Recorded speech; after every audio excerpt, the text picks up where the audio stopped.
Hey guys, welcome back to my channel Soumya సంగతులు. మేము చిలుకూరు వెళ్ళాము అని ఒక వీడియో పెట్టానండి.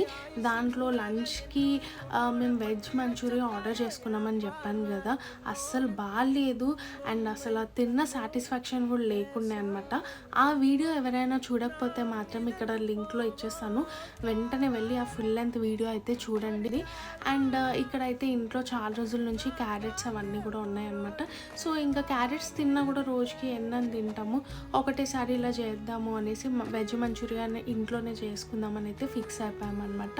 సో క్యాబేజ్ అండ్ క్యారెట్ బాగా తురుముకొని కొద్దిగా ఉప్పు కారము అండ్ మైదా అండ్ కార్న్ఫ్లోర్ కొద్దిగా వేసేసుకొని ఇలా ఉండల్లాగా చేసుకొని ఫ్రై అయితే చేసుకోవాలన్నమాట. తర్వాత జస్ట్ కొద్దిగా సాస్, అన్ని chilli sauce, soya sauce, tomato sauce ఇవన్నీ కూడా వేసుకొని వెనిగర్ ఇవన్నీ వేసుకొని అయితే ఇలా మైదా పిండి వాటర్లో కలిపి ఇలా వేస్తే ఈ కన్సిస్టెన్సీ వస్తుందండి.